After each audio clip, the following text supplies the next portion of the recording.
ಕೇಂದ್ರ ಸರ್ಕಾರದವರು ಮಾಡ್ತಿರುವ ಕೆಲಸಗಳನ್ನು ಜನರಲ್ ಆಗಿ ಎಲ್ಲರಿಗೂ ಸಹ ಗೊತ್ತಿದೆ. ಆದರೆ ಕಾರ್ಮಿಕ ವರ್ಗಕ್ಕೆ ಸೇರಿರೋ ದೃಷ್ಟಿಯಿಂದ ಅದನ್ನು ನಾವು ಯಾವ ರೀತಿ ಪರಿಶೀಲನೆ ಮಾಡಬೇಕು, ಯಾವ ರೀತಿ ತಿಳ್ಕೋಬೇಕು ಎಂಬುದು ಬಹಳ ಅಗತ್ಯವಾದದ್ದು. ವಿಷಯಕ್ಕೆ ಬರೋದಕ್ಕಿಂತ ಮುಂಚೆ ಎಲ್ಲದಕ್ಕಿಂತ ನೋವಾಗುವ ಒಂದು ವಿಷಯವನ್ನು ಮೊದಲನೇದಾಗಿ ಹಂಚ್ಕೋತೀನಿ. ಅದು ನಮ್ಮ ವಲಸೆ ಕಾರ್ಮಿಕರ ಪರಿಸ್ಥಿತಿ, ಮೈಗ್ರೆಂಟ್ ಲೇಬರರ್ಸಿನ ಪರಿಸ್ಥಿತಿ.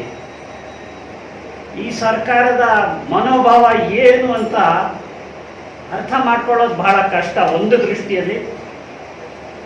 ಅಂದರೆ ಅವ್ರ ಮೇಲೆ ಆಗಿರೋ ಹಿಂಸೆ ಈ ದಿನಗಳಲ್ಲಿ ಪ್ರಪಂಚದಲ್ಲಿ ಬಹುಶಃ ಎಲ್ಲೂ ಸಹ ಆಗಿರಲ್ಲ ಅಂತ ಕಾಣುತ್ತೆ. ಅವ್ರನ್ನ 4 ಗಂಟೆ ನೋಟಿಸ್ ಕೊಟ್ಟು, ನ್ಯೂಜಿಲೆಂಡಲ್ಲಿ ಒಬ್ಬರು ಮಹಿಳಾ ಪ್ರೈಮ್ ಮಿನಿಸ್ಟರ್ ಇದ್ದಾರೆ, ಅವರು ಸಹ ಲಾಕ್ಡೌನ್ ಮಾಡಕ್ಕೆ ಹೊರಡುವಾಗ 4 ದಿನದ ನೋಟಿಸ್ ಕೊಟ್ಟಿದ್ರು. ನಮ್ಮ ದೇಶದಲ್ಲಿ 4 hours ನೋಟಿಸೇ ಕೊಟ್ಟಿದ್ದು. ಸೊ ಸಡನ್ ಆಗಿ ಫ್ಯಾಕ್ಟ್ರಿಗಳೆಲ್ಲ ಮುಚ್ಚೋದು, ಅವ್ರಿಗೇನು ಅಕಾಮಿಡೇಷನ್ ಬೇಕಾಗಿಲ್ಲ, ಆಹಾರದ ಸುರಕ್ಷತೆ ಇಲ್ಲ, ವೇತನ ಇಲ್ಲ, ಅವ್ರು ಏನು ಮಾಡಬೇಕು ಎಂಬ ಒಂದು ಚಿಂತನೆ ಯೋಚನೆ ಇಲ್ಲ. ಆದರೆ ಸರ್ಕಾರದ ಮನಸ್ಸಿನಲ್ಲಿರೋದು ಅವರು ಅಲ್ಲೇ ಇರಬೇಕು, ಎಲ್ಲಿ ಕೆಲಸದಲ್ಲಿದ್ದಾರೋ ಅಲ್ಲೇ ಇರಬೇಕು ಅಂತ. ಅವರು ಪ್ರಯಾಣ ಮಾಡಿ ಅವ್ರ ಮನೆಗೆ ಹೋಗಂಗಿಲ್ಲ, ಬಸ್ಸಲ್ಲೂ ಹೋಗಂಗಿಲ್ಲ, ಟ್ರೈನಲ್ಲೂ ಹೋಗಂಗಿಲ್ಲ, ಟ್ರೈನನ್ನ ವ್ಯವಸ್ಥೆ ಮಾಡಲ್ಲ ನಾವು. ಜನರ ಒಂದು ಪರಿಸ್ಥಿತಿ, ಅವರ ದೃಢತನದಿಂದ ಮೈಗ್ರೆಂಟ್ ಲೇಬರ್ಸ್ನ ಮೆಂಟಲ್ ಫ್ರೇಮ್ವರ್ಕ್ ಯಾವ ರೀತಿ ಇರ್ಬೋದು ಅಂತ ಯೋಚನೆ ಮಾಡಬೇಕು. ಹೇಗೆ ತಾನೇ ಜನ ಒಂದು ಜಾಗ ಬಿಟ್ಬಿಟ್ಟು 1000 ಕಿಲೋಮೀಟರ್ ದೂರ ಇರೋ ಜಾಗಕ್ಕೆ ನಡ್ಕೊಂಡು ಹೋಗ್ತೀವಿ ಅಂತ ಹೊರಡ್ತಾರಲ್ಲ, ಅದು ಎಂಥ ಪರಿಸ್ಥಿತಿ ಅದು. ಅದರಲ್ಲಿ ಒಬ್ಬರು ಪ್ರೆಗ್ನೆಂಟ್ ಮಹಿಳೆ ನ್ಯಾಷನಲ್ ಹೈವೇಯಲ್ಲೇ ಅವ್ರದ್ದು ಡೆಲಿವರಿ, ಆ ಮಗುನ ತಗೊಂಡು ಪುನಃ ಪ್ರಯಾಣ ಮುಂದುವರಿಸೋದು. ಹಲವಾರು ಜನ ದಾರಿಯಲ್ಲಿ ಇನ್ನೇನು ಮನೆ ತಲುಪಬೇಕು ಅದಕ್ಕಿಂತ ಮುಂಚೆ ತೀರೋಗ್ತಿದ್ದಾರೆ. ಎಲೆಕ್ಟ್ರೋಲೈಟ್ ಇಂಬ್ಯಾಲೆನ್ಸ್ ಅಂತ ಒಂದು ಕಾರಣ ಹೇಳ್ತಾರೆ. ಇನ್ನು ಕೆಲವರು ದಾರಿಯಲ್ಲಿ ಪೊಲೀಸ್ನವರು ಅವ್ರ ಮೇಲೆ ಲಾಠಿ ಚಾರ್ಜು. ಅಂದರೆ ಈ ವಿಷಯಕ್ಕೆ ಸಂಬಂಧಪಟ್ಟಿರೋ ಹಾಗೆ ಏನು ಒಂದು ದಿಕ್ಸೂಚಿ ಇಲ್ಲದೇನೆ ಈ ಕೇಂದ್ರ ಸರ್ಕಾರ ವ್ಯವಹಾರ ನಡೆಸ್ಕೊಂಡು ಬಂದಿದೆ. ಇವತ್ತು ಸಹ ಅದಿದೆಯಲ್ಲ, ಈ ಇಂಡಿಯನ್ ಸ್ಟೇಟ್ ಅಂತ ನಮಗೇನು ಗೊತ್ತಿದೆಯೋ, ಭಾರತ ದೇಶದ ಸರ್ಕಾರ ಮಾತ್ರ ಅಲ್ಲ, ಪ್ರಭುತ್ವ ಖಂಡಿತವಾಗ್ಲೂ ಮೈಗ್ರೆಂಟ್ ವರ್ಕರ್ಸ್ನ ಒಂದು ಮೂಲೆಯಿಂದ ಇನ್ನೊಂದು ಮೂಲೆಗೆ ಸಾಗಿಸೋದು ಬಹಳ ಸುಲಭದ ಕೆಲಸ. ಆದರೆ ಮನಸ್ಸಿಲ್ಲ, ಮಾಡಕ್ ಮನಸ್ಸಿಲ್ಲ. ಅವ್ರ ಮೇಲೆ ಕಷ್ಟ ಕೊಡಬೇಕು ಎಂಬ ಉದ್ದೇಶ. ಅದಕ್ಕೆ ಕಾರಣಗಳು ಏನಿರ್ಬೋದು ಅಂತ ಯೋಚನೆ ಮಾಡಬೇಕು. ಒಂದು ಕಾರಣ ಬಹಳ ಮುಖ್ಯವಾಗಿ ನನ್ನ ಮನಸ್ಸಿಗೆ ಬರುತ್ತೆ. ಅದಕ್ಕೆ ಮೊದಲು ಮಾಹಿತಿ ಕೊಟ್ಟವರು ಜಾನ್ ಬ್ರೀಮನ್ ಎಂಬವರು. ಅವರೊಂದು ಪುಸ್ತಕ ಬರೆದಿದ್ದಾರೆ, ಫುಟ್ ಕ್ಲೂಸ್ ಲೇಬರ್ ಅಂತೇಳಿ. ಅವರು ನೆದರ್ಲೆಂಡ್ಸ್ನವರು. ಮೊನ್ನೆ ನಮ್ಮ ಒಂದು ವೆಬಿನಾರ್ಗೆ ಅವರು ಭಾಗವಹಿಸಿದ್ರು. ಜಾನ್ ಬ್ರೀಮನ್ ಅವರು ಸುಮಾರು 50 ವರ್ಷದಿಂದ ಮೈಗ್ರೆಂಟ್ ಲೇಬರರ್ಸಿನ ಪರಿಸ್ಥಿತಿ ವಿಶೇಷವಾಗಿ ಗುಜರಾತಲ್ಲಿ ಪರಿಶೀಲನೆ ಮಾಡಿದ್ದಾರೆ. ಅವರೊಂದು ಹೊಸ ಪದವನ್ನ ಮತ್ತು ಒಂದು ಹೊಸ ವಿಷಯವನ್ನ ಅವರು ಕಂಡುಹಿಡಿದಿದ್ದೇನಂತ ಹೇಳಿದ್ರೆ ಸರ್ಕ್ಯುಲೇಟರಿ ಮೈಗ್ರೇಷನ್. ಮೈಗ್ರೇಷನ್ಗೆ ಸಂಬಂಧಪಟ್ಟಿರೋ ಹಾಗೆ ಪರ್ಮನೆಂಟ್ ಮೈಗ್ರೇಷನ್ ಮಾಡೋರು ಕೆಲವರು ಇದ್ದಾರೆ. ಒಳ್ಳೆ ಎಜುಕೇಶನ್ ಇರೋರು, ಒಳ್ಳೆ ಕ್ವಾಲಿಫಿಕೇಶನ್ ಇರೋರು ಮೈಗ್ರೇಟ್ ಮಾಡ್ತಾರೆ. ಬೆಂಗಳೂರು ನಗರದ ಸಾಫ್ಟ್ವೇರ್ ಇಂಡಸ್ಟ್ರಿಯಲ್ಲಿ ಸಾಕಷ್ಟು ಜನ ನಾನು ನೋಡ್ತೀನಿ.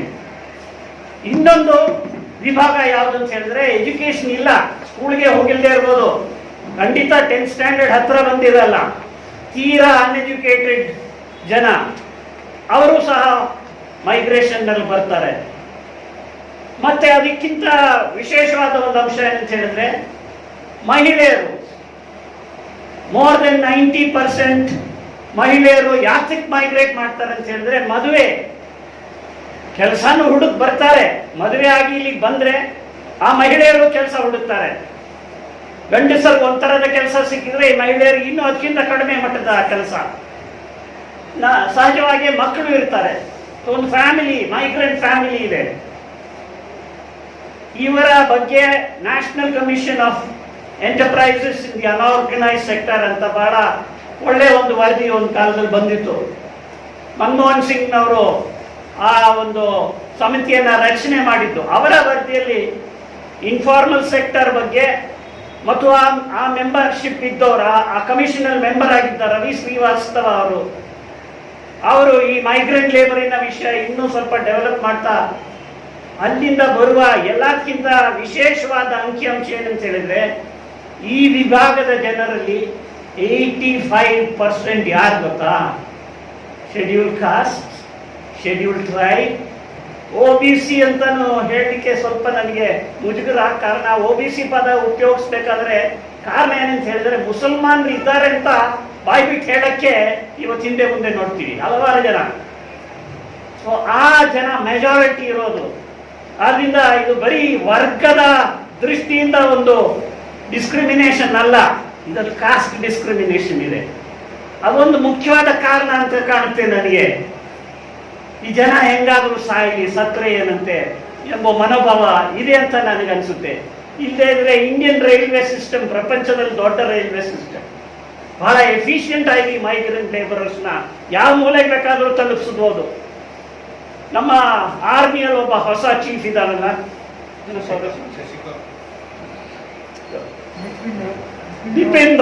ಬಿಪಿನ್ ರಾವತ್ ಅವರು ಇದ್ದಕ್ಕಿದ್ದಾಗೆ ಅವರಿಗೆ ಎಂಥದ್ದು ಫ್ರಂಟ್ ಲೈನ್ ವಾರಿಯರ್ಸ್ ಬಗ್ಗೆ ಬಹಳ ಕಾಳಜಿ ಬಂತು. ಆದ್ರಿಂದ ಆರ್ಮಿಯವರೆಲ್ಲ ಅವರ ಸಾಲಿಡ್ಯಾರಿಟಿ ತೋರಿಸಿದ್ರು. ಒಂದು ಒಳ್ಳೆ ಕಾರ್ಟೂನ್ ಇತ್ತು, ಇಂಡುವಲ್ ಅಂತ ಕಾಣುತ್ತೆ. ಮೈಗ್ರೆಂಟ್ ಲೇಬರರು ಕಲ್ಲು ಮುಳ್ಳು ಎಲ್ಲ ಇದೆ, ಅವ್ರು ನಡೀತಿದ್ದಾರೆ, ಮೇಲಿಂದ ಹೆಲಿಕಾಪ್ಟರ್ ಇಂದ ರೋಸ್ ಪೆಟಲ್ಸ್ ಶವರ್ ಮಾಡ್ತಾರೆ. That captures what is the sensibility. ಈ ಮಾಯಾದಾರುವಲ್ಲ ಅಂತ ಅವ್ರ ಹೆಸರು ಬಹಿರಂಗವಾಗಿ ಹೇಳೋದವ್ರು ಇಷ್ಟ ಆಗುತ್ತೋ ಇಲ್ವೋ. ನನ್ನ ಬಹಳ ಕ್ಲೋಸ್ ಫ್ರೆಂಡ್ ಅವರು, ಫೀಲ್ಡ್ ಮಾರ್ಷಲ್ ಮಾನೇಕ್ ಶಾ ಅವರ ಮಗಳು. ಅವಳು ಬರೆದಿದ್ದಾರೆ ಈ ಎಲ್ಲ ಆರ್ಮಿ ಆಫೀಸರ್ಸ್ಗೆ, ಏನು ನೀವು ಮಾಡ್ತಿರೋದು? ನಿಜವಾಗ್ಲೂ ಆರ್ಮಿ ಮನ್ಸು ಮಾಡಿದರೆ ಎಲ್ಲ ಕಡೆ ಟ್ರಕ್ಗಳಿದೆಯಲ್ಲ, ತಗೊಂಡು ಹೋಗಿ ಅವ್ರಿಗೆ ಊಟ ಹಾಕಿ ರೈಲ್ವೆ ಬುಕ್ಕಿಂಗ್ ಆಗೋ ತನಕ ಅವ್ರನ್ನ ರಕ್ಷಣೆ ಮಾಡ್ರಿ. ಈ ಮೇಲ್ಗಡೆಯಿಂದ ಫ್ಲವರ್ಸ್ ಹಾಕಿರೋದ್ರಿಂದ ಏನು ಪ್ರಯೋಜನ ಬರುತ್ತೆ? ಸೊ ಈ ಇಂಡಿಫರೆನ್ಸ್ ಏನಿದೆಯೋ ಇದರ ಬಗ್ಗೆ ಪ್ರಚಾರ ಆಗಬೇಕು, ಸಾಮಾನ್ಯ ಜನರ ಮಧ್ಯೆ ಈ ವಿಷಯ ಗೊತ್ತಾಗಬೇಕು. How much does the Indian state care for ordinary oppressed people? Combination, class oppression ಮತ್ತು ಕಾಸ್ಟ್ ಒಪ್ರೆಷನ್ ಎರಡು ಬಹಳ ನಿಸುವಾದ ರೀತಿಯಲ್ಲಿ ಆ ದಬ್ಬಾಳಿಕೆಯನ್ನ ನಡೆಸಿದ್ದಾರೆ. ಇವತ್ತು ಅದಕ್ಕೆ ಪರಿಹಾರ ಇಲ್ವಲ್ಲ. ನಮ್ಮ ಚೀಫ್ ಮಿನಿಸ್ಟರು ಬಿಲ್ಡರ್ಸ್ ಲಾಬಿಯ ಅಡ್ವೈಸ್ ಮೇಲೆ ರೈಲ್ವೆ ಬುಕ್ಕಿಂಗ್ ಇನ್ನು ಮುಂದೆ ಮಾಡಲ್ಲ ಅಂತ ಹೇಳಿದ್ರು. ಮತ್ತೆ ನಮ್ಮ ಗೆಳೆಯರೆಲ್ಲ ಅದರ ಪ್ರತಿಭಟನೆ ಮಾಡಿದ್ರಿಂದ ನೆಕ್ಸ್ಟ್ ಡೇ ಈ ಸರ್ಕಾರಕ್ಕೊಂದು ಸ್ವಂತವಾದ ಪಾಲಿಸಿ ಇಲ್ವಾ? ಸ್ವಂತ ಪಾಲಿಸಿ ಇಲ್ಲದೆ ಇದ್ರೆ ಹಲವಾರು ವರ್ಷದಿಂದ ನಾವೆಲ್ಲ ಕಲ್ತಿರೋ ವಿಧಾನ ಏನಂತ ಹೇಳಿದ್ರೆ ಟ್ರೈಪಾರ್ಟೈಟಿಸಮ್. 3 ಪಕ್ಷಗಳನ್ನ ಜೊತೆ ಕರೀರಿ, ಟ್ರೇಡ್ ಯೂನಿಯನ್ ಕರೀರಿ, ಮ್ಯಾನೇಜ್ಮೆಂಟ್ ಆರ್ಗನೈಸೇಷನ್ ಕರೀರಿ, ಸರ್ಕಾರವನ್ನು ಕುಂತ್ಕೊಂಡು. ಹಾಗೇನೆ ಈ ದೇಶದಲ್ಲಿ ಲೇಬರ್ ಲಾಸ್ ಅನ್ನ ನಡ್ಸ್ಕೊಂಡ್ ಬಂದಿರೋದು. ಅದು ಗೊತ್ತಿಲ್ವಾ ಇವರಿಗೆ? ಅದು ಮಾಡಲ್ಲ. ಬಿಲ್ಡರ್ಸ್ ಲಾಬಿ ಹೋಗಿ ಆ ದೃಷ್ಟಿಯಲ್ಲಿಂದ ನನ್ನ ಮರ್ತು ಹೋಗ್ಕೂಡ್ದು ಎಂಬ ದೃಷ್ಟಿಯಿಂದ ಒಂದು ಒಂದು ಒಂದು ಯೋಚನೆ ನನ್ನ ತಲೆಗೆ ಬಂತು. CITU ಗೆಳೆಯರು ಅದನ್ನು ಪರಿಶೀಲನೆ ಮಾಡಬೇಕು. ನಮ್ಮ ಒಂದು ಬೇಡಿಕೆ ಏನಿರಬೇಕಂತ ಹೇಳಿದ್ರೆ, ಇನ್ನು ಮುಂದೆ ಲೇಬರ್ ಡಿಪಾರ್ಟ್ಮೆಂಟ್ ಬೇಡ ನಮಗೆ. ಯಾಕಿರ್ಬೇಕು? ನೀವು ಏನು ಕೆಲಸ ಮಾಡ್ತೀರಾ? ಲೇಬರ್ ಡಿಪಾರ್ಟ್ಮೆಂಟ್ ಮಾತ್ರ ಅಲ್ಲ, ಲೇಬರ್ ಮಿನಿಸ್ಟ್ರು ಬೇಕಾಗಿಲ್ಲ. ಹೇಗೂ ನೀವು ಮಾಡ್ತಿರೋದು ಮ್ಯಾನೇಜ್ಮೆಂಟ್ ಕೆಲಸ. ಬೇಕಾದ್ರೆ ಆ ಡಿಪಾರ್ಟ್ಮೆಂಟ್ಗೆ ಒಂದು ಹೊಸ ಹೆಸರು ಇಟ್ಕೊಡಿ. ಸಿಕ್ಕಿ ಆಫೀಸಲ್ಲೋ ಚೇಂಬರ್ ಆಫ್ ಕಾಮರ್ಸ್ ಆಫೀಸಲ್ಲೋ ಒಂದು ಟೇಬಲ್ ಕೊಡಿ, ಯಾರೋ ಸ್ಪೆಷಲ್ ಆಫೀಸರ್ನ ಅಪಾಯಿಂಟ್ ಮಾಡಿ, ಅವ್ರಿಗಿರೋ ಪೋರ್ಟ್ಫೋಲಿಯೋ ಏನಿರಬೇಕು ಅಂತ ಹೇಳಿದ್ರೆ ಮ್ಯಾನೇಜ್ಮೆಂಟು ಲೇಬರ್ ವಿಷಯ ಅವ್ರಿಗೆ ಇನ್ಸ್ಟ್ರಕ್ಷನ್ ಕೊಡ್ತಾರೆ. ಅವ್ರು ಹೋಗಿ ಚೀಫ್ ಮಿನಿಸ್ಟರ್ ಹೇಳ್ಬಿಡ್ಬೋದು ನೇರವಾಗಿ. ಅಷ್ಟು ಸಂಬಳ ಉಳಿದ್ರೆ ಕೋವಿಡ್ ಬಹುಶಃ ಉಪಯೋಗಿಸ್ಕೋಬಹುದು ಅಂತ ಕಾಣುತ್ತೆ. ಆ ಸ್ಟೇಜಿಗೆ ಬಂದಿದ್ದೀವಿ ನಾವು. There is no need for a labour department in this country ಅಂತ ಒಂದು ಡೆಸ್ಪರೇಟ್ ಆದ ಒಂದು ಸಿಚುವೇಶನ್ನು. ಒಂದು ಕಡೆ ನಮ್ಮ ಸಿಟ್ಟನ್ನು ಯಾವ್ಯಾವ ರೀತಿಯಲ್ಲಿ ತೋರಿಸ್ಕೊಳ್ಳೋಕ್ಕಾಗುತ್ತೋ ಅದನ್ನು ಮಾಡಬೇಕು ಅಂತ ಕಾಣುತ್ತೆ. ಸರಿ, ಈಗ ಸಬ್ಜೆಕ್ಟ್ ಮ್ಯಾಟ್ರಿಗೆ ಬರೋ ಹಾಗಿದ್ರೆ, ಇತ್ತೀಚಿನ ಫ್ಯಾಕ್ಟ್ರೀಸ್ ಆಕ್ಟ್ ಅಮೆಂಡ್ಮೆಂಟ್ಸು ಮತ್ತೆ ಇತ್ತೀಚಿನ ಪ್ರಪೋಸ್ಡ್ ಆರ್ಡಿನೆನ್ಸು, ಅದು ಒಂದು ರೀತಿ subset of labour law reforms. ಅದು ಮುಖ್ಯವಾದ ಲೇಬರ್ ಲಾ ರಿಫಾರ್ಮ್ಸ್ ಈ ಆಡಿಯನ್ಸ್ಗೆ ನಾವು ತಿಳ್ಕೋಬೇಕಾಗಿರೋದು ಅಗತ್ಯ. ಆ ದೃಷ್ಟಿಯಿಂದ 4 ಲೇಬರ್ ಕೋಡ್ಸ್ ಏನನ್ನ ಅವರು ಚಿಂತನೆ ಮಾಡಿದಾರೋ ಆದಷ್ಟು ಸಂಕ್ಷಿಪ್ತವಾದ ರೀತಿಯಲ್ಲಿ ಆ 4 ಕೋಡಿನ ತಿರುಳನ್ನು ನಾನು ಹೇಳಿ ಪ್ರಾರಂಭ ಮಾಡ್ತೀನಿ. ಮೊದಲನೇದಾಗಿ ಇಂಡಸ್ಟ್ರಿಯಲ್ ರಿಲೇಷನ್ಸ್ ಕೋಡ್ ಅನ್ನ. ಇಂಡಸ್ಟ್ರಿಯಲ್ ರಿಲೇಷನ್ಸ್ ಕೋಡ್ ಅಲ್ಲಿ 3 ಕಾಯ್ದೆಗಳನ್ನ ಜೊತೆಗೆ ತಂದಿದ್ದಾರೆ. ಒಂದು trade union act of 1926, industrial employment standing orders of 1946, industrial disputes act of 1947. ಈ 3 ಕಾಯ್ದೆಯ ಒಂದು ವಿಶೇಷವಾದ ಅಂಶ ಏನಂತ ಹೇಳಿದ್ರೆ, all of them are before independence. ID act 1947 ಸಹ August 15th ಮುಂಚೆ ಬಂದದ್ದು. ಸೊ ದೇ ಆರ್ ಆಲ್ ಒಂದು ರೀತಿಯಲ್ಲಿ ಕೊಲೋನಿಯಲ್ ಪೀಸಸ್ ಆಫ್ ಲೆಜಿಸ್ಲೇಷನ್ ಅಂತ ಹೇಳ್ಬೋದು. ಅಂದ್ರೆ ಬ್ರಿಟಿಷ್ ಕ್ಯಾಪಿಟಲಿಸ್ಟ್ ಕ್ಲಾಸ್ ಯಾಕೆ ಈ ರೀತಿಯಾದ ಕಾನೂನುಗಳನ್ನ ನಮ್ಮ ದೇಶಕ್ಕೆ ತರಲಿಕ್ಕೆ ಯೋಚನೆ ಮಾಡಿದ್ರು ಅಂತ ಪರಿಶೀಲನೆ ಮಾಡಬೇಕು. ಅದನ್ನ ಪರಿಶೀಲನೆ ಮಾಡಕ್ಕೆ ಹೊರಡುವಾಗ ನನಗನ್ಸುತ್ತೆ ಒಂದು ವಿಶೇಷವಾದ ಅಂಶ, ಇಂಗ್ಲೆಂಡಲ್ಲಿ ಕ್ಯಾಪಿಟಲಿಸಮ್ ಬಂದದ್ದು ಫ್ಯೂಡಲಿಸಮ್ ಅನ್ನ ವೈಪೌಟ್ ಮಾಡಿದ ನಂತರ. Classical transition from feudalism to capitalism ಅಂತ ಹೇಳ್ತೀವಿ. ಅಂದ್ರೆ ಅಲ್ಲಿ ಬಂಡವಾಳಶಾಹಿ ವ್ಯವಸ್ಥೆ ಕಾರ್ಯರೂಪಕ್ಕೆ ಬರಬೇಕಾದ್ರೆ ಪಾಳೆಗಾರಶಾಹಿ ಪದ್ಧತಿ ಉಳಿದಿಲ್ಲ, ಸಂಪೂರ್ಣವಾಗಿ ನಾಶ ಮಾಡಿ ಅಲ್ಲಿ ಕ್ಯಾಪಿಟಲಿಸಮ್ ಬಂತು.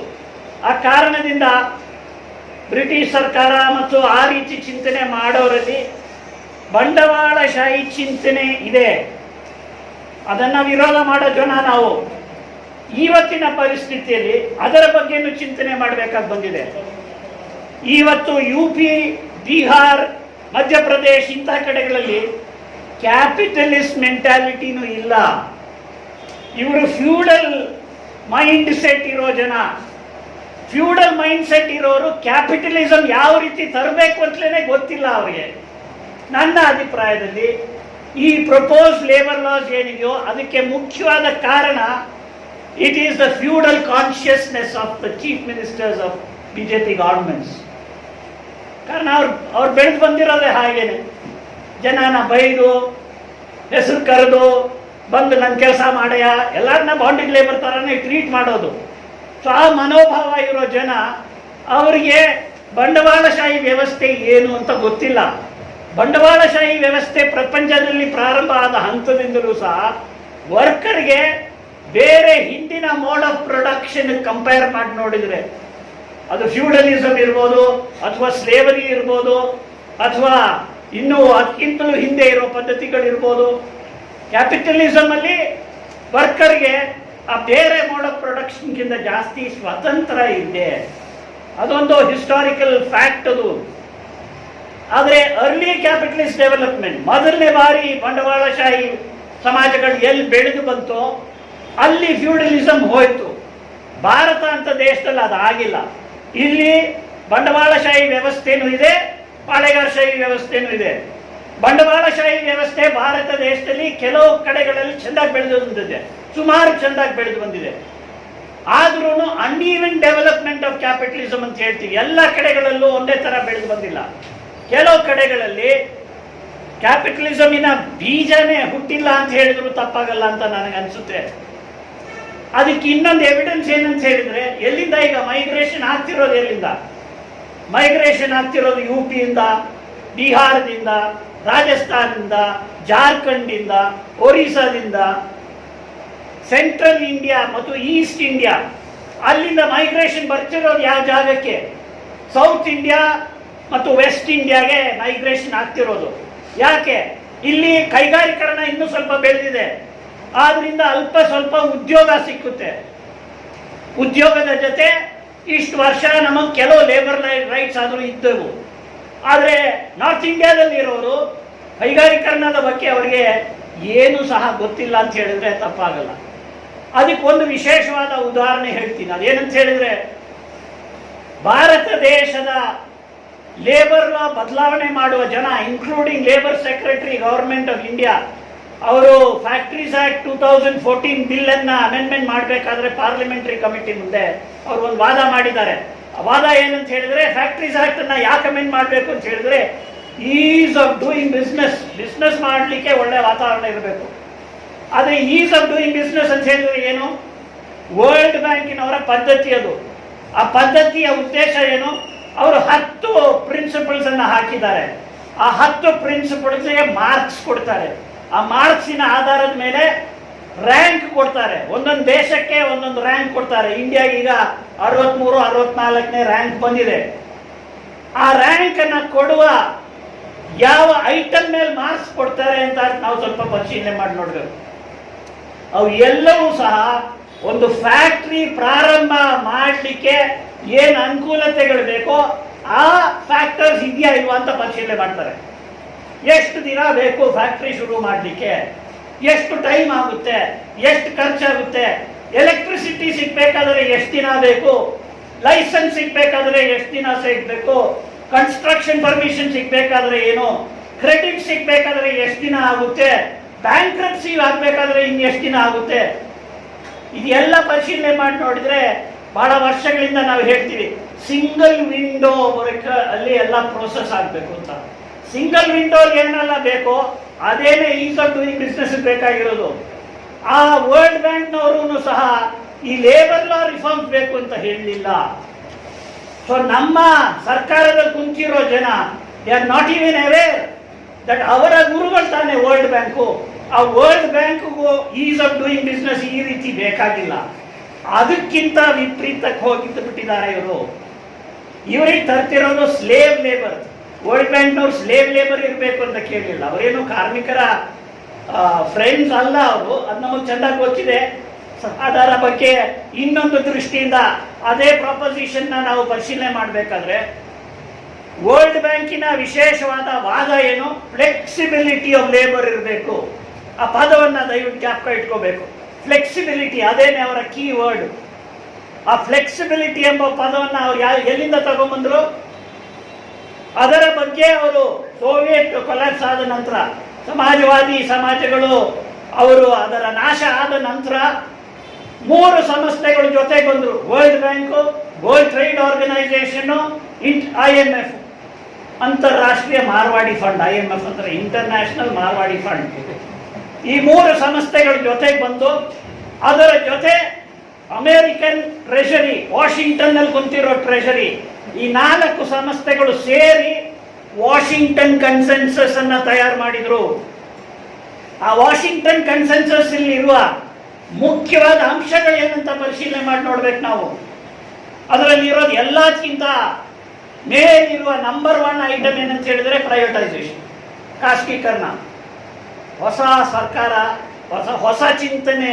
ನರೇಂದ್ರ ಮೋದಿ ಅವರು ಸೆಲ್ಫ್ ರಿಲಯನ್ಸ್ ಅಂತ ಹೇಳ್ತಾರಲ್ಲ, ಈ ಸೆಲ್ಫ್ ರಿಲಯನ್ಸ್ಗೂ ನಿಜವಾದ ಸೆಲ್ಫ್ ರಿಲಯನ್ಸ್ಗೂ ಬಹಳ ವ್ಯತ್ಯಾಸ ಇದೆ.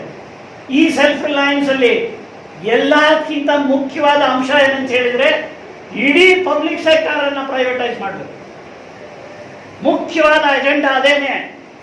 ಆ ಅಜೆಂಡಾನ ನಾವು ಮನಸ್ಸಿನಲ್ಲಿ ಇಟ್ಕೊಂಡು ಅದಕ್ಕೂ ಹಿಂದೆ ಇದ್ದ ಪ್ರಯೋಗಗಳಿಗೆ ಒಂದು ಬಹಳ ನಿಕಟವಾದ ಸಂಬಂಧ ಇದೆ.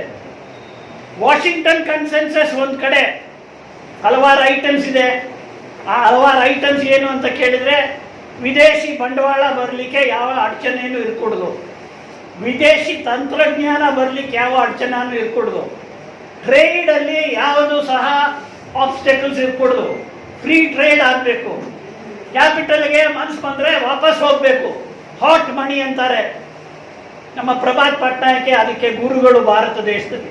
ಹಾಟ್ ಮನಿ ಬಗ್ಗೆ, ಫೈನಾನ್ಸ್ ಕ್ಯಾಪಿಟಲ್ ಬಗ್ಗೆ ಎಲ್ಲಕ್ಕಿಂತ ಉತ್ತಮವಾದ ವಿಶ್ಲೇಷಣೆ ಕೊಟ್ಟಿರೋದು ಪ್ರಭಾತ್ ಅವರು.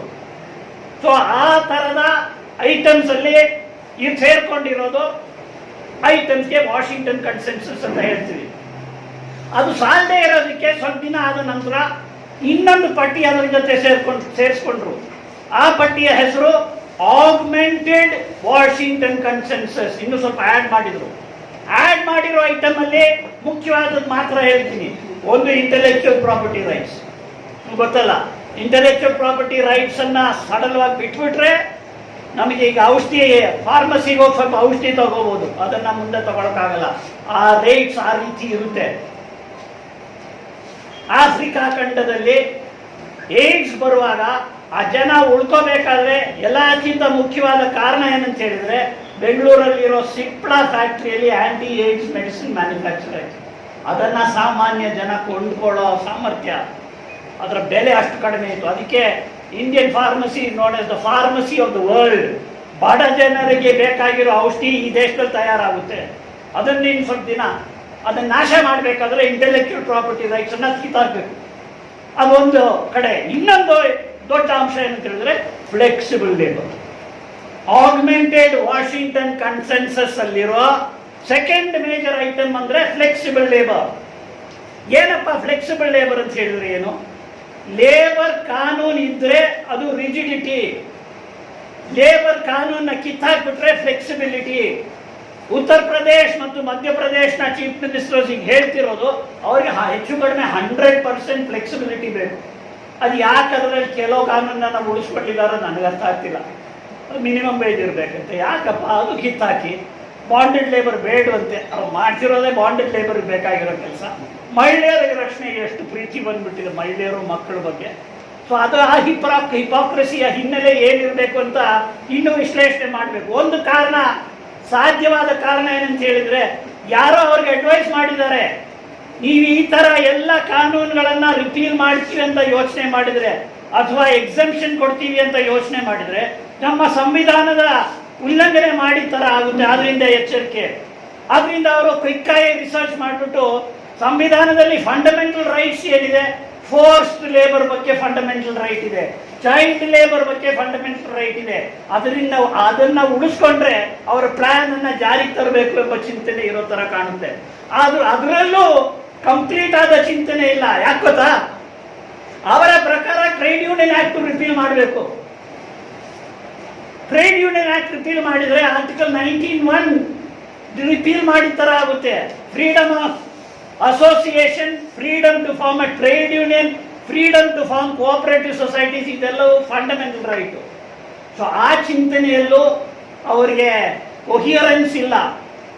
ಯಾರು ಇವತ್ತು ಲೇಬರ್ನ ಲೇಬರ್ ವಿಷಯ ಸರ್ಕಾರಕ್ಕೆ ಅಡ್ವೈಸ್ ಮಾಡ್ತಾರೋ ಅವ್ರಿಗೆ ಲೇಬರ್ ಲಾ ಬಗ್ಗೆ ಗೊತ್ತಿಲ್ಲ. ಅವ್ರು ಹೇಳ್ತಾರೆ ವರ್ಕ್ಮೆನ್ಸ್ ಕಾಂಪನ್ಸೇಷನ್ ಆಕ್ಟ್ ಅನ್ನ ಉಳಿಸ್ಕೊಳ್ತೀವಿ ಅಂತ. ಆ ಹೆಸರು ಚೇಂಜ್ ಆಗಿ ಬಹಳ ವರ್ಷಗಳಾಯ್ತು. ಈಗ ವರ್ಕ್ಮೆನ್ಸ್ ಕಾಂಪನ್ಸೇಷನ್ ಇಲ್ಲ, ಎಂಪ್ಲಾಯೀಸ್ ಕಾಂಪನ್ಸೇಷನ್ ಆಕ್ಟ್ ಇದ್ದಾರೆ. ಈಗಲೂ ನೋಡ್ರಿ ಅವರ ಪ್ರೆಸ್ ರಿಲೀಸ್ಗಳಲ್ಲಿ ವರ್ಕ್ಮೆನ್ಸ್ ಕಾಂಪನ್ಸೇಷನ್ ಆಕ್ಟ್ ಅಂತ ಈಗಲೂ ಹೇಳ್ತಾರೆ. So it's a ignorant labour department which is filled with anti labour venom. ಅದು ಒಂದೇ ಅವ್ರಿಗಿರೋ ಕಾಮನ್ ಫ್ಯಾಕ್ಟರ್ ಏನಂತ ಹೇಳಿದ್ರೆ ಕಾರ್ಮಿಕರು ಕಂಡ್ರೆ ಅವ್ರಿಗೆ ಆಗಲ್ಲ. ಸೊ ಆ ದೃಷ್ಟಿಯಿಂದ ನಾವು ಗಮನಿಸಬೇಕಾಗಿರೋದು ಈ ಫ್ಲೆಕ್ಸಿಬಿಲಿಟಿ ಬಗ್ಗೆ. ಭಾರತ ದೇಶದಲ್ಲಿ ಅಸಂಘಟಿತ ಕಾರ್ಮಿಕರಿಗೆ ಸಂಬಂಧಪಟ್ಟಿರೋ ಹಾಗೆ ಫ್ಲೆಕ್ಸಿಬಿಲಿಟಿ ಪ್ರಪಂಚದಲ್ಲಿ ಬೇರೆ ಎಲ್ಲೂ ಇಲ್ಲ. ಯಾವ ಕಾನೂನು ಇವತ್ತು ಅಸಂಘಟಿತ ಕಾರ್ಮಿಕರು ಕೇಳಿ ಪಡ್ಕೊಳ್ಳೋಕ್ಕಾಗೋ ಸಾಮರ್ಥ್ಯ ಯಾವುದಿದೆ? ಯಾವುದು ಪ್ರಾಕ್ಟಿಕಲ್ ಆಗಿ ಯಾವುದೂ ಇಲ್ಲ. ಪುಸ್ತಕದಲ್ಲಿ ಕೆಲವು ಇರ್ಬೋದು, ಹ್ಯಾಂಡ್ ಫುಲ್ ಆಫ್ ಲಾಸ್ ಇರ್ಬೋದು. ಆದ್ರಿಂದ ಫ್ಲೆಕ್ಸಿಬಿಲಿಟಿ ದೃಷ್ಟಿಯಿಂದ ನೋಡಿದ್ರೆ ಅವ್ರಿಗೆ ಬೇಕಾಗಿರೋದಷ್ಟು ಇದೆ. ಮತ್ತು ಈ ರಿಪೀಲ್ ಬೇರೆ ಆಗ್ಬಿಟ್ರೆ ಅಥವಾ ಎಕ್ಸಂಪ್ಷನ್ಸ್ ಕೊಟ್ಬಿಟ್ರೆ ಇನ್ನೂ ಮ್ಯಾಕ್ಸಿಮಮ್ ಫ್ಲೆಕ್ಸಿಬಿಲಿಟಿ ಇದೆ. ಕಾನೂನಿನ ಇಂಪ್ಲಿಮೆಂಟೇಷನ್ ಬಗ್ಗೆ ನಮಗೆ ಗೊತ್ತಿದೆ, ಆರ್ಗನೈಸ್ಡ್ ವರ್ಕರ್ಸ್ಗೇನೆ ಕಷ್ಟ. ಸೊ ಇವತ್ತು ಭಾರತ ದೇಶದ ವರ್ಕ್ ಫೋರ್ಸಿನ ಸಂಖ್ಯೆ 500 ಮಿಲಿಯನ್ಗಿಂತ ಜಾಸ್ತಿ ಇದೆ, 50 ಕೋಟಿಗಿಂತ ಜಾಸ್ತಿ ಇದೆ. ಅದರಲ್ಲಿ 93% ಇನ್ಫಾರ್ಮಲ್ ಸೆಕ್ಟರ್. ಸೊ ಈ 93% ಇನ್ಫಾರ್ಮಲ್ ಸೆಕ್ಟರ್ಗೆ ಕಾರ್ಯರೂಪದಲ್ಲಿ ಯಾವ ಲೇಬರ್ ಲಾ ಬಂದಿದೆ? ಸೊ ಆ ದೃಷ್ಟಿಯಿಂದಲೂ ಸಹ ಈ ಫ್ಲೆಕ್ಸಿಬಿಲಿಟಿ ವಿಷಯ ಅವರು ಅದನ್ನ ವಾದ ಮಾಡಿಕೊಂಡು ಈ ಕಾಯ್ದೆಗಳನ್ನ ಮುಂದೆ ತಂದ್ರೆ ಅದರಲ್ಲಿ ತಿರುಳಿಲ್ಲ ಅಂತ ಅರ್ಥ ಇದೆ. ಒಂದು ರೀತಿ ಅದು ಪೊಲಿಟಿಕಲ್ ಇಕಾನಮಿಗೆ ಸಂಬಂಧಪಟ್ಟಿದ್ದು. ಪೊಲಿಟಿಕಲ್ ಇಕಾನಮಿ ವಿಷಯ ಬರುವಾಗ ಈ ದೇಶದಲ್ಲಿ ಬಹಳ ಕರೆಕ್ಟ್ ಆಗಿ ಕನ್ಸಿಸ್ಟೆಂಟ್ ಆಗಿ ವಾದ ಮಾಡಿರೋರು ಜಯತಿ ಘೋಷ್ ಅವರು. JNU ಅಲ್ಲಿ ಎಕನಾಮಿಕ್ಸ್ ಪ್ರೊಫೆಸರ್ ಆಗಿದ್ದಾರೆ. ಅವ್ರ ವಾದ ಏನು ಗೊತ್ತಾ? ಮೊದಲಿಂದಲೂ ಹೇಳ್ಕೊಂಡ್ ಬರ್ತಿದ್ದಾರೆ, ಈಗ ಮ್ಯಾನುಫ್ಯಾಕ್ಚರಿಂಗ್ ಸೆಕ್ಟರ್ ಅಲ್ಲಿ ಕ್ರೈಸಿಸ್ ಇದ್ರೆ ಆ ಕ್ರೈಸಿಸ್ ಕಾರಣ ಏನು? ಡಿಮಾಂಡ್ ಇಲ್ಲ. ಡಿಮಾಂಡ್ ಅನ್ನ ಹುಟ್ಟಿಸ್ಬೇಕಾದ್ರೆ ಜನರ ಕೈಯಲ್ಲಿ ದುಡ್ಡಿರಬೇಕು, ಜನಕ್ಕೆ ದುಡ್ಡು ಕೊಡಬೇಕು. ಇವರು 5th ಟ್ರಾನ್ಚ್ ಅನೌನ್ಸ್ ಮಾಡಿದಾರಲ್ಲ, ಎಂಥದ್ದು 20 lakh crores ಅಂದ್ರೆ 20, ಅದು ಹೊಸ ಪದ, ಅದಕ್ಕೆ ಟ್ರಿಲಿಯನ್ ಎಂಬ ಪದ. ಲ್ಯಾಕ್ 100 ಲ್ಯಾಕ್ಗೆ ಅಲ್ಲ ಆಯ್ತದಪ್ಪ 10 ಲ್ಯಾಕ್ ಕ್ರೋರ್ಸು 1 ಟ್ರಿಲಿಯನ್ ಅದು. ಸೊ ಅಷ್ಟು ಹಣ ಕೊಟ್ಟಿದ್ದೀವಿ ಅಂತ ಹೇಳ್ತಾರೆ. ಅದರಲ್ಲಿ ಏನೂ ಸಹ ಸಾಮಾನ್ಯ ಜನರ ಕೈಗೆ ತಲುಪಲ್ಲ. ನಾವು ಹೇಳ್ತಿರೋ ಮಾತಲ್ಲ, ಹಲವಾರು ಬೆಸ್ಟ್ ಆರ್ಥಿಕ ತಜ್ಞರು ಅದನ್ನು ಹೇಳ್ತಿದ್ದಾರೆ. ಆದ್ದರಿಂದ ಫಸ್ಟ್ ಪ್ರೈಮ್ ಮಿನಿಸ್ಟರ್ ಇದನ್ನು ಅನೌನ್ಸ್ ಮಾಡುವಾಗ 10% ಆಫ್ ದ GDP ಅಂತ ಹೇಳಿದರು. ಈಗ ವಿಶ್ಲೇಷಣೆ ಅದನ್ನು ನೋಡಿದರೆ 2%ಗಿಂತ ಕಡಿಮೆ, 1% ಚಿಲ್ಲರೆ.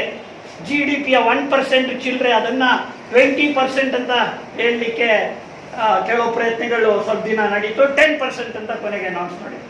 ಜಾಪನೀಸ್ ಸರ್ಕಾರ 20% ಆಫ್ ದ GDP ಕೊಟ್ಟಿದೆ. ಹಲವಾರು ಪಶ್ಚಿಮ ದೇಶಗಳಲ್ಲಿ 10%ಗಿಂತ ಜಾಸ್ತಿ ಕೊಟ್ಟಾಗಿದೆ. ಸೊ ಅದೇನಂತ ಹೇಳಿದ್ರೆ, ಬಂಡವಾಳಶಾಹಿ ತಿಳುವಳಿಕೆ ಇರೋ ಜನಕ್ಕೆ ಗೊತ್ತಿರೋ ಒಂದು ವಿಷಯ, ಡಿಮಾಂಡನ್ನು ಕ್ರಿಯೇಟ್ ಮಾಡಿಲ್ಲದೆ ಇದ್ರು. ಇಲ್ಲಿರೋ ಎಲ್ಲ ಆರ್ಗನೈಸ್ ವರ್ಕರ್ಸ್ ನಿಮಗೆ ಗೊತ್ತಿದೆ, ಡಿಮಾಂಡ್. ನಾವು ತಯಾರು ಮಾಡೋ ಪದಾರ್ಥ ಮಾರಾಟ ಮಾಡಬೇಕಾದ್ರೆ ಅದನ್ನು ಕೊಂಡ್ಕೊಳ್ಳೋಕೆ ಜನ ಬೇಕಲ್ಲ. ಆ ದೃಷ್ಟಿಯಿಂದ ಇವತ್ತು ನಿಜವಾಗ್ಲೂ ಮಾಡಬೇಕಾಗಿರೋದು ಏನು ಮಿನಿಮಮ್ ಏನಿದೆ ಅದನ್ನು ಡಬಲ್ ಮಾಡಬೇಕು. ಪರ್ಚೇಸಿಂಗ್ ಕೆಪಾಸಿಟಿ ಜಾಸ್ತಿ, ಅದು ನಮ್ಮ ದೃಷ್ಟಿಯಿಂದ ಮಾತ್ರ ಅಲ್ಲ, ಬಂಡವಾಳಶಾಹಿ ವ್ಯವಸ್ಥೆ ಉಳಿಬೇಕಾದ್ರೆ ಡಿಮಾಂಡ್ ಜಾಸ್ತಿ ಮಾಡಬೇಕು. ಡಿಮಾಂಡ್ ಜಾಸ್ತಿ ಆಗಬೇಕಾದ್ರೆ ಸಾಮಾನ್ಯ ಜನರ ಕೈಯಲ್ಲಿ ಹಣ ಇರಬೇಕು. ಆ ತಿಳುವಳಿಕೆ ನಿರ್ಮಲಾ ಸೀತಾರಾಮನ್ಗಂತೂ ಸಪ್ಲೈ ಸೈಡ್ ಎಕನಾಮಿಕ್ಸ್ ಮಾತ್ರ ಗೊತ್ತಿದೆ, ಡಿಮಾಂಡ್ ಸೈಡ್ ಎಕನಾಮಿಕ್ಸ್ ಗೊತ್ತಿಲ್ಲ. ಏನೇ ಮಾಡಿ ಅವರಿಗೆ ಆ ಚೌಕಟ್ಟಿಂದ ಆಚೆ ಬರೋಕ್ಕಾಗಲ್ಲ. ಈವನ್ ಸುಬ್ರಹ್ಮಣ್ಯ ಸ್ವಾಮಿಗೆ ಅವ್ರ ಜೊತೆ ಒಪ್ಕೊಳ್ಳೋಕೆ ಆಗ್ತಿಲ್ಲ.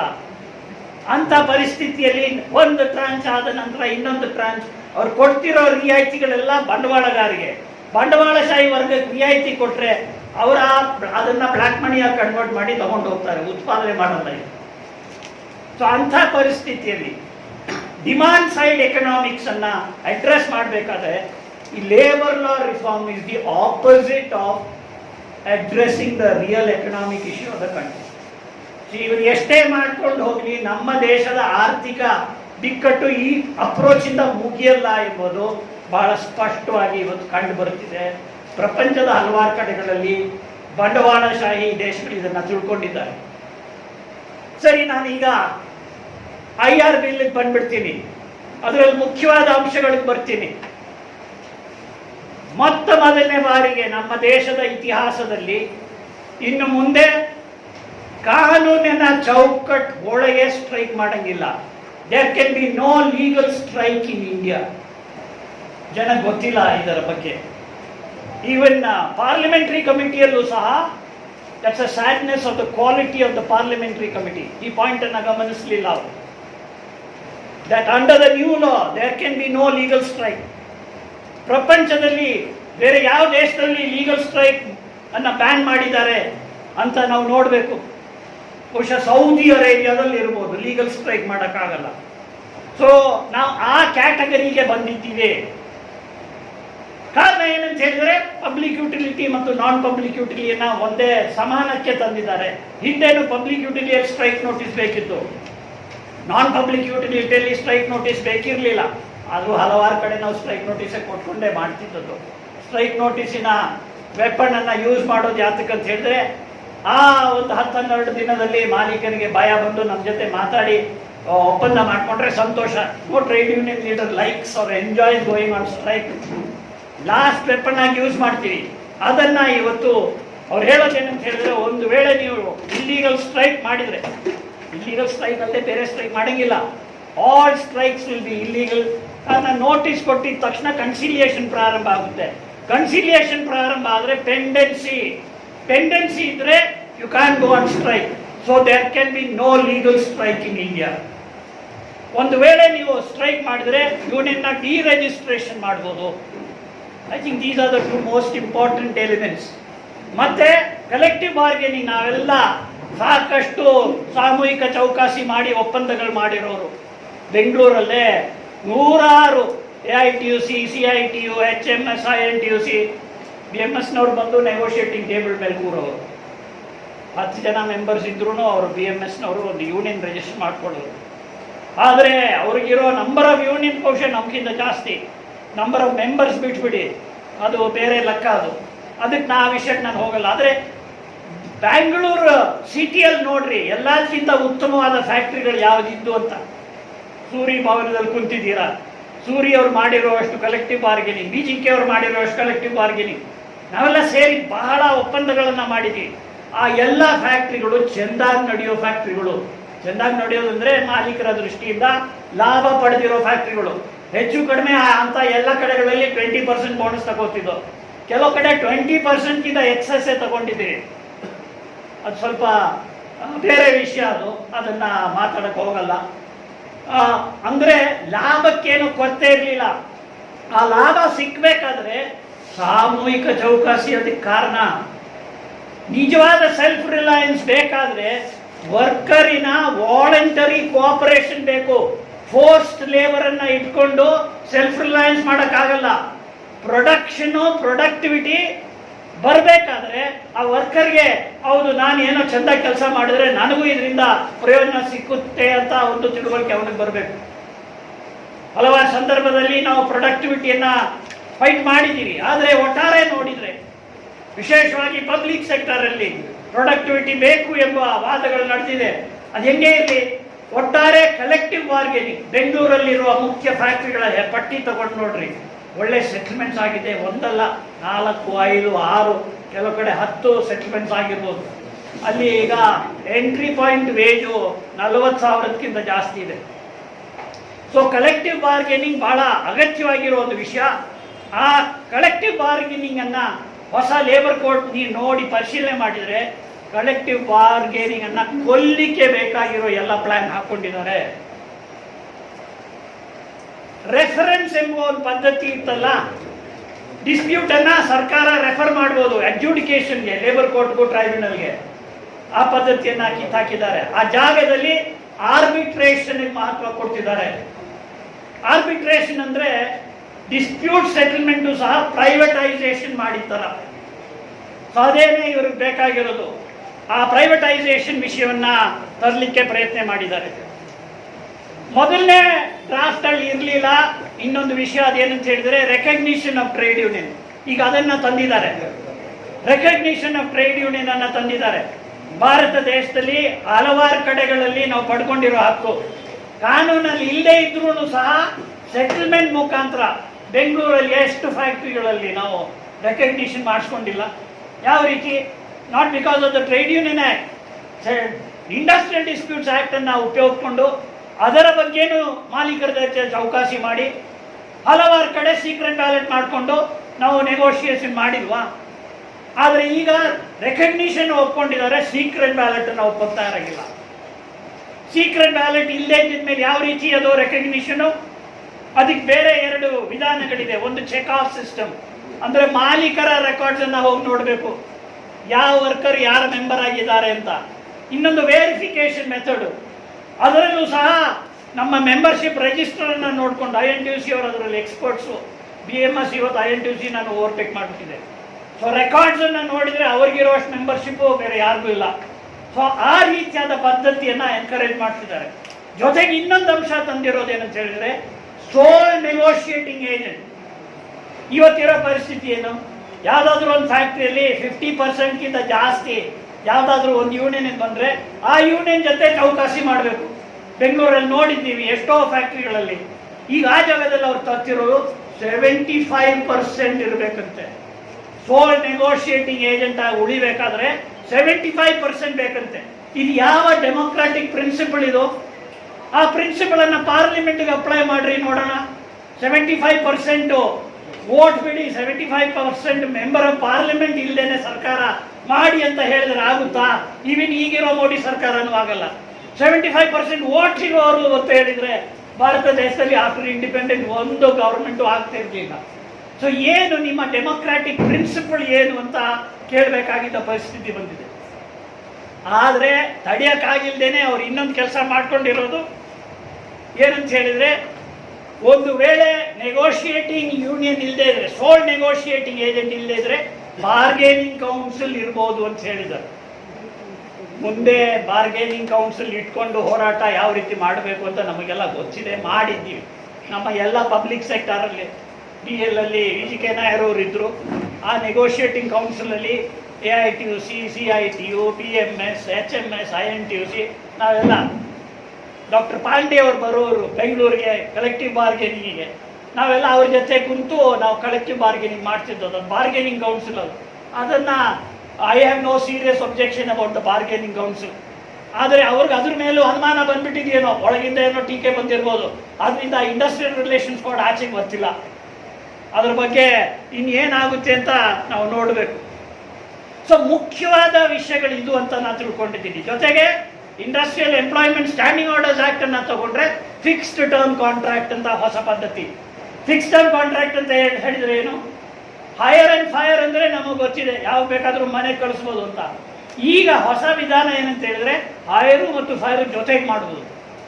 ಯಾವತ್ತು ಅಪಾಯಿಂಟ್ಮೆಂಟ್ ಲೆಟರ್ ಕೊಡ್ತಾರೋ ಅದೇ ದಿನ ಟರ್ಮಿನೇಷನ್ ಲೆಟರ್ ಕೊಟ್ಟಿದ್ದ ಹಾಗೆ ಜೊತೆಗೆ ಮಾಡು. ಹೊಸ ಲೇಬರ್ ಜ್ಯೂರಿಸ್ಪ್ರೂಡೆನ್ಸ್ ಇದು, ಬಹಳ ವಿಶೇಷವಾದ ಲೇಬರ್ ಜ್ಯೂರಿಸ್ಪ್ರೂಡೆನ್ಸ್. ಇನ್ನು ಮುಂದೆ ಹೈರ್ ಅಂಡ್ ಫೈರ್ ಅಂತ ಹೇಳೋದು ಸಹ ಸರಿ ಹೋಗಲ್ಲ, ಹೈರ್ ಅಂಡ್ ಫೈರ್ ಟುಗೆದರ್ ಅಂತ ಹೇಳಬೇಕು.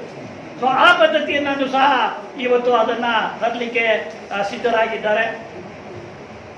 ಸೊ ಇನ್ನೇನು ಉಳಿದಿದೆ, that is the crux of industrial relations code. ಎರಡನೇ ಕೋಡು ಅಧ್ಯಕ್ಷರು ಹೇಳಬೇಕು ಯಾವಾಗ ನಾನು ನಿಲ್ಲಿಸಬೇಕು ಅಂತ, ಕಾರಣ ಈವನ್ ಬ್ರೀಫ್ ಆಗಿ ಹೇಳಬೇಕು ಅಂದರೆ ಈ ಸಮಯ ತಗೊಳುತ್ತೆ. ಸೊ ವೇಜ್ ಕೋಡ್ ಒಂದು ಹೇಳ್ಬಿಡ್ತೀನಿ, ಆಮೇಲೆ ಇನ್ನೂ 2 ಕೋಡ್ ಇದೆ, ಅದ್ರ ಬಗ್ಗೆ ಎಲ್ಲರಿಗೂ ಬರ್ತೀನಿ, ಅದಕ್ಕೂ ಬರ್ತೀನಿ. ವೇಜ್ ಕೋಡ್ ಹೇಳ್ಬಿಡಲ್ಲ ಸ್ವಲ್ಪ. ಹಾಂ ಹೌದು, ಕಾರಣ ನಮಗೆ ಸಂಬಂಧಪಟ್ಟಿರೋದು ಅದೇ ತಾನೇ. ಹೌದಾ, ವೇಜ್ ಕೋಡ್ ಹೇಳ. ವೇಜ್ ಕೋಡ್ ಅಲ್ಲಿ ಜೊತೆಗೆ ತಂದಿರೋ ಕಾನೂನುಗಳು ಯಾವತ್ತಪ್ಪ? ಒಂದು minimum wages act, payment of wages act, ಮತ್ತೆ ಈಕ್ವಲ್ ರೆಮ್ಯುನರೇಷನ್ ಆಕ್ಟ್ ಮತ್ತು ಬೋನಸ್ ಆಕ್ಟ್. ಈ 4 ಜೊತೆಗೆ ತಂದಿದ್ದಾರೆ. ಒಂದು ರೀತಿ ತಾತ್ವಿಕವಾಗಿ ಬೋನಸ್ ಆಕ್ಟ್ ಅನ್ನ ಇದಕ್ಕೆ ತಗೊಂಡ್ಬಂದಿರೋ ಸಂತೋಷ. ಕಾರಣ ಬೋನಸ್ ಅಂದ್ರೆ ಏನ್ ಗೊತ್ತಾ, ನಮ್ಮ ಲೇಬರ್ ವೇಜ್ ಜ್ಯೂರಿಸ್ಪ್ರೂಡೆನ್ಸ್ ಅಲ್ಲಿ ನಾವು ಅರ್ಥ ಮಾಡ್ಕೊಂಡಿರೋದು, ನಮಗೆ ಯಾವ ಸಂಬಳ ಸಿಗ್ತಿದೆಯೋ ಆ ಸಂಬಳಕ್ಕೂ ಲಿವಿಂಗ್ ವೇಜ್ಗೂ ಒಂದು ಗ್ಯಾಪ್ ಇದೆ. ಆ ಗ್ಯಾಪ್ ಅನ್ನ ಬ್ರಿಡ್ಜ್ ಮಾಡಬೇಕಾದ್ರೆ ಬೋನಸ್ ಆ ದೃಷ್ಟಿಯಲ್ಲಿ ಒಂದು ಹೆಜ್ಜೆ. ಅದು ಕೊಟ್ಟಿದ ನಂತರ ಬ್ರಿಡ್ಜ್ ಆಗಲ್ಲ. ನಮ್ಮ ಸಂವಿಧಾನದಲ್ಲಿ ವೇತನದ ಬಗ್ಗೆ ಹೇಳಿರೋದು ಒಂದೇ ಮಾತು, ಎಲ್ಲರಿಗೂ ಲಿವಿಂಗ್ ವೇಜ್ ಬರಬೇಕು ಅಂತ. ಬಹುಶಃ ನನಗೆ ಅನುಮಾನ ಇಲ್ಲಿರೋರು ಯಾರಿಗಾದರೂ ಲಿವಿಂಗ್ ವೇಜ್ ಇದೆಯಾ ಅಂತ. ಕೆಲವು ಆರ್ಗನೈಸ್ ಸೆಕ್ಟರ್ ಅಲ್ಲಿ ಬಹುಶಃ ಲಿವಿಂಗ್ ವೇಜಿನ ಬಾಟಮ್ ಲೆವೆಲ್ಗೆ ಪ್ರಾರಂಭ ಆಗಿರ್ಬೋದು. ಸೊ ಬೋನಸ್ ಅನ್ನ ಇದಕ್ಕೆ ತಂದಿರೋದು ಸಂತೋಷ. ಆದರೆ ಬೋನಸ್ ಆಕ್ಟ್ ಬಗ್ಗೆ ಒಂದು ಅಂಶ ಹೇಳಿ ಅದನ್ನು ಮುಗಿಸ್ಬಿಡ್ತೀನಿ. ಅದೇನಂತ ಹೇಳಿದ್ರೆ, ಬೋನಸ್ ಕ್ಯಾಲ್ಕುಲೇಟ್ ಮಾಡಬೇಕಾಗಿರೋದು ಪ್ರಾಫಿಟ್ ಇಂದ. ಕಾರ್ಮಿಕರ ಹೋರಾಟದ ಕಾರಣದಿಂದ ಪ್ರಾಫಿಟ್ ಇಲ್ಲದೇ ಇದ್ರೂ 8.33 ಕೊಡಲೇಬೇಕು ಅಂತ ಪಡ್ಕೊಂಡಿದ್ದೀವಿ. ಕಾರಣ ಏನಂತ ಹೇಳಿದ್ರೆ, ಪ್ರಾಫಿಟ್ ಇದೆಯೋ ಇಲ್ವೋ ಅಂತ ಡಿಸೈಡ್ ಮಾಡೋದು ಚಾರ್ಟರ್ಡ್ ಅಕೌಂಟೆಂಟ್, ಪ್ರೊಡಕ್ಷನ್ ಅಲ್ಲ. ಬ್ಯಾಲೆನ್ಸ್ ಶೀಟ್ ಅನ್ನ ಬರೆಯೋಕ್ಕೆ ಕಳ್ಳರಿದ್ದಾರೆ, ಅದೇ ಒಂದು ಪ್ರೊಫೆಷನ್ ಇದೆ. ಬಹಳ ಚೆಂದಾಗಿ ಆ ಪ್ರೊಫೆಷನ್ ಅವರು ಮಾಡ್ತಾರೆ. ಎಂಥ ಬ್ಯಾಲೆನ್ಸ್ ಶೀಟ್ ಬೇಕಾದರೂ ಅವ್ರು ಮೊದಲೇ ಕೇಳ್ತಾರೆ, ಎಷ್ಟು ಪ್ರಾಫಿಟ್ ತೋರಿಸ್ಬೇಕು, ಅದು ಲಾಸ್ ತೋರಿಸ್ಬೇಕಾ. ಮಾಲೀಕರು ಏನು ಹೇಳ್ತಾರೋ ಅದ್ರ ಪ್ರಕಾರ ಮಾಡಿಕೊಡ್ತಾರೆ. ಅದಾದ ನಂತರ ಬ್ಯಾಲೆನ್ಸ್ ಶೀಟನ್ನು ಎಷ್ಟು ಬ್ಯಾಲೆನ್ಸ್ ಬಂದಿದೆ, ಎಷ್ಟು ಪ್ರಾಫಿಟ್ ಬಂದಿದೆ ಅಂತ ನೋಡ್ಬಿಟ್ಟು ಅದರಲ್ಲಿ ಆಲೋಕಬಲ್ ಸರ್ಪ್ಲಸ್ ಎಷ್ಟು ಅಂತ ಲೆಕ್ಕ ಹಾಕಬೇಕು. ಆಮೇಲೆ ಅದರಲ್ಲಿ ಅವೈಲಬಲ್ ಸರ್ಪ್ಲಸ್ ಏನಂತ ಲೆಕ್ಕ ಹಾಕಬೇಕು. ಅದರ ಒಂದು ಪರ್ಸೆಂಟೇಜ್ ತಗೊಂಡು ಬೋನಸ್ ಕೊಡಬೇಕು. ಬೋನಸ್ಸು 8.33 ಇಂದ 20ವರೆಗೂ ಇರ್ಬೋದು. 8.33 ಅಂದರೆ 1 ತಿಂಗಳು, 20 ಅಂತ ಹೇಳಿದ್ರೆ 2.5 ತಿಂಗಳು. ಅದು ಯಾವ್ದು ಇರಬೇಕು ಅಂತ ಹೇಗೆ ನಿಗದಿ ಮಾಡ್ತೀರಾ? ಬ್ಯಾಲೆನ್ಸ್ ಶೀಟ್ ಅನ್ನ ಪರಿಶೀಲನೆ ಮಾಡಿಲ್ಲದೆ ಯಾರ ಕೈಯಲ್ಲೂ ಅದು ಮಾಡೋಕ್ಕಾಗಲ್ಲ. ಬ್ಯಾಲೆನ್ಸ್ ಶೀಟ್ ಅನ್ನ ಲೇಬರ್ ಕೋರ್ಟ್ ಅಲ್ಲಿ ಆ ಅಕೌಂಟೆಂಟ್ ಯಾರು ಇರ್ತಾರೋ, ಚಾರ್ಟರ್ಡ್ ಅಕೌಂಟೆಂಟ್ ಯಾರು ಇರ್ತಾರೋ ಅವ್ರನ್ನ ಕ್ರಾಸ್ ಎಕ್ಸಾಮಿನೇಷನ್ ಮಾಡಿಬಿಟ್ಟು ಈ ಬ್ಯಾಲೆನ್ಸ್ ಶೀಟ್ ನಿಜಾನ ಸುಳ್ಳು ಎಂಬುವ ಹಕ್ಕು ನಮಗಿದೆ ಕೇಳಲಿಕ್ಕೆ. ಈಗ ಬೋನಸ್ ಆಕ್ಟ್ ಬಗ್ಗೆ ಹೇಳ್ತಾರೆ ಅವರು, ಬ್ಯಾಲೆನ್ಸ್ ಶೀಟು ಪ್ರೈವೇಟ್ ಪ್ರಾಪರ್ಟಿ ಅಂತೆ, ಅದನ್ನು ನೋಡಂಗಿಲ್ವಂತೆ. So that is a contradiction in terms. If you say bonus varies from 8.33 to 20 according to their own law, how the hell can you decide what it is without looking at the balance sheet? So that is the level of foolishness so far as labor jurisprudence is concerned. ಅದು bonus act ಅನ್ನ ಆ ರೀತಿ ಬದಿಗಿಟ್ಬಿಟ್ಟು wage ಕೋಡ್ಗೆ ಸಂಬಂಧಪಟ್ಟಿರೋ ಹಾಗೆ ಒಂದು code ಅಂತ ಹೇಳಿದ್ರೆ, Napoleon code ತಂದದ್ದು ಫ್ರಾನ್ಸ್ ಅಲ್ಲಿ. ಕೋಡ್ ಅಂತ ಹೇಳಿದರೆ ಆ ವಿಷಯಕ್ಕೆ ಸಂಬಂಧಪಟ್ಟಿರೋ ಎಲ್ಲ ಅಂಶಗಳು ಅದರಲ್ಲಿ ಇರಬೇಕು, ಇಲ್ಲದ್ರೆ ಸ್ಟ್ಯಾಚ್ಯೂಟ್ ಅಂತ ಹೇಳ್ತೀವಿ. ಸೊ ನೆಪೋಲಿಯಾನಿಕ್ ಕೋಡ್ ಇದೆ, ಹಮುರಾಬಿಯವರ ಕೋಡ್ ಇದೆ. ಆ ಕೋಡ್ ಅಂತ ಹೇಳಿದ್ರೆ ಸಬ್ಜೆಕ್ಟ್ ಮ್ಯಾಟರ್ಗೆ ಸಂಬಂಧಪಟ್ಟಿರೋ ಹಾಗೆ ಈಗ ಇಂಡಿಯನ್ ಪೀನಲ್ ಕೋಡ್ ಅಂತ ಹೇಳಿದ್ರೆ ಹೆಚ್ಚು ಕಡಿಮೆ ಪ್ರಪಂಚದಲ್ಲಿ ಭಾರತ ದೇಶದಲ್ಲಿ ಇರುವ ಎಲ್ಲ ಕ್ರೈಮು ಸಹ ಇಂಡಿಯನ್ ಪೀನಲ್ ಕೋಡ್ ಅಲ್ಲಿ ಇದೆ. ಆ ದೃಷ್ಟಿಯಿಂದ ನೀವು ವೇಜ್ ಕೋಡ್ ಅಂತ ಹೇಳಿದ್ರೆ ಎಲ್ಲ ವಿಷಯಗಳು ಇದೆಯಾ? So it's a misnomer. Wage code ಅಂತ ಕರೆಯೋ ಹಾಗಿಲ್ಲ. ಕಾರಣ ಏನಂತ ಹೇಳಿದ್ರೆ ಮಿನಿಮಮ್ ವೇಜ್ ಆಕ್ಟ್ ಬಗ್ಗೆ ಮಾತಾಡಿದ್ದಾರೆ, ಪೇಮೆಂಟ್ ಆಫ್ ವೇಜ್ ಬಗ್ಗೆ ಮಾತಾಡಿದ್ದಾರೆ. What about collective bargaining? ಅದ್ರ ಬಗ್ಗೆ ಏನು ಮಾತಿಲ್ಲ. What about arbitration? ಅದ್ರ ಬಗ್ಗೆ ಮಾತಿಲ್ಲ. What about wage adjudication? ಅದ್ರ ಬಗ್ಗೆ ಮಾತಿಲ್ಲ.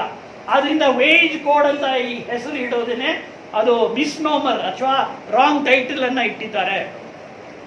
ಈಗ ಬರೀ ಮಿನಿಮಮ್ ವೇಜ್ ಅನ್ನ ತೆಗೆದು ಸ್ವಲ್ಪ ಪರಿಶೀಲನೆ ಮಾಡೋಣ. ಕಾರಣ ನಮ್ಮ ಕಲೆಕ್ಟಿವ್ ಬಾರ್ಗೇನಿಂಗ್ ಈ ಕಾನೂನಲ್ಲಿ ಸೇರಿಲ್ಲ.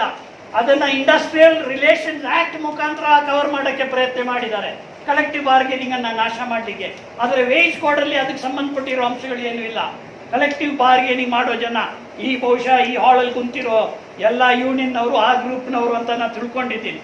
ಸೊ ಆ ವಿಷಯ ದೃಷ್ಟಿಯಿಂದ ನಾವು ನೋಡಿದರೆ ಮಿನಿಮಮ್ ವೇಜಸ್ ಅಸಂಘಟಿತ ಕಾರ್ಮಿಕರಿಗೆ ಸಂಬಂಧಪಟ್ಟಿರೋದು ಹೊಸ ಒಂದು ವಿಷಯ. ನನಗನ್ಸುತ್ತೆ ಅದನ್ನ ಸರಿಯಾದ ರೀತಿ ತಿಳುವಳಿಕೆ ಇಲ್ಲದೆ ಬರ್ತಿರೋ ಅಂಶ ಅಂತ ನಾನು ತಿಳ್ಕೊಂಡಿದ್ದೆ. ಆದ್ರಿಂದ ನನ್ನ ಇಂಟರ್ಪ್ರಿಟೇಷನ್ ಅದ್ರ ಬಗ್ಗೆ ಏನಂತ ಹೇಳಿದ್ರೆ ವೇಜಸ್ ಬಗ್ಗೆ ಎರಡು ತರ ಈಗ ತಂದಿದ್ದಾರೆ. ಒಂದು ಮಿನಿಮಮ್ ವೇಜ್ ನೋಟಿಫಿಕೇಶನ್. ಅವ್ರು ಹೇಳ್ತಾರೆ ಇನ್ನು ಮುಂದೆ ಮಿನಿಮಮ್ ವೇಜ್ ನೋಟಿಫಿಕೇಶನ್ ಇರ್ಕೂಡ್ದು ಅಂತ ಹೇಳ್ತಾರೆ. ಕಾರಣ ಅವ್ರು ಹೇಳೋದು ಶೆಡ್ಯೂಲ್ಡ್ ಎಂಪ್ಲಾಯ್ಮೆಂಟ್ಸ್ ಇರ್ಕೂಡ್ದು ಅಂತ. ಭಾರತ ದೇಶದಲ್ಲಿ ಎಲ್ಲ ಸ್ಟೇಟ್ಸ್ ಅನ್ನ ಲೆಕ್ಕ ಹಾಕಿದ್ರೆ ಹೆಚ್ಚು ಕಡಿಮೆ 2000 ಮಿನಿಮಮ್ ವೇಜ್ ನೋಟಿಫಿಕೇಶನ್ಸ್ ಇದೆ. 1948 ಇಂದ ಇಷ್ಟುವರೆಗೆ ಎಷ್ಟು ವರ್ಷಗಳ ಪ್ರಯತ್ನ, ಯಾರೆಲ್ಲ ಟ್ರೇಡ್ ಯೂನಿಯನ್ ಲೀಡರ್ಸೇ ಮುಖ್ಯವಾಗಿ, ಅದಲ್ಲದೇನೆ ಎಂಪ್ಲಾಯರ್ ಜೊತೆ ಮಾತುಕತೆ, ಕಮಿಟಿಗಳಲ್ಲಿ ಮಾತುಕತೆ, ಕೋರ್ಟಿಗೆ ತಗೊಂಡೋದು, ಹೈಕೋರ್ಟಿಗೆ ತಗೊಂಡು ಹೋಗೋದು, ಸುಪ್ರೀಂ ಕೋರ್ಟಿಗೆ ತಗೊಂಡು ಹೋಗೋದು.